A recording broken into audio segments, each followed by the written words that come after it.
भीमा नदीकाठच्या शेतकऱ्यांसाठी एक महत्त्वाची बातमी आहे दर्शको. आपण सातत्यानं उजनीचे अपडेट देण्याचा तुमच्यापर्यंत त्या उजनीचे अपडेट पोहोचवण्याचा सातत्यानं प्रयत्न करतोय.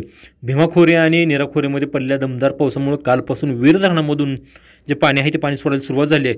मात्र उजनी धरणातून हे फक्त वीज निर्मितीसाठी 1600 क्युसेक पाणी सोडण्यात होतं. मात्र आत्ताची अपडेट भीमा नदीकाठ शेतकऱ्यांसाठी महत्त्वाची आहे, कारण आता वीज निर्मितीबरोबरच उजनी धरणातून सांडव्याद्वारे पूर नियंत्रण करण्याच्या दृष्टीने या ठिकाणी पाणी सोडण्यात येते. आज दुपारी 12 वाजल्यापासून तो विसर्ग हा 5000 करण्यात आला होता.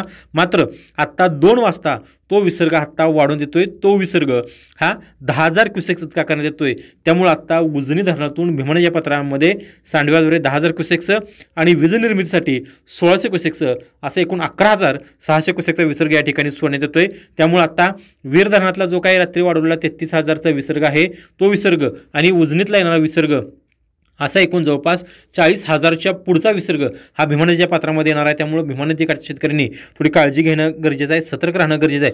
कारण दौंडमधून जे येणारी आवक आहे ती आवक तुम्हाला माहिती आहे. त्याच पद्धतीनं उजनी धरणामध्ये जे काही पाणी येते, उजनीच्या वरची जे काही धरणं आहेत त्यामध्ये सातत्याने या ठिकाणी वाढ होते आहे. सगळ्यात महत्त्वाचं म्हणजे काय, भाटघर धरण आहे. त्या भाटघर धरणातून जवळपास 10,000 क्युसेक्सची जी आवक आहे ती आवक या ठिकाणी सोडण्यात येते.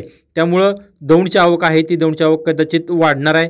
त्याच पद्धतीनं नीरा देवधरमधून तुमचा 6,800 क्युसेक्सचा या ठिकाणी विसर्ग येतोय. पाणशेतमधून 1242चा विसर्ग या ठिकाणी सोडण्यात येतोय. वरसगावमधून 1276चा विसर्ग या ठिकाणी सोडण्यात येतोय. आणि त्याच पद्धतीनं चाकसमंद धरणातून सुद्धा 2200 क्युसेक विसर्ग या ठिकाणी सोडला जातोय.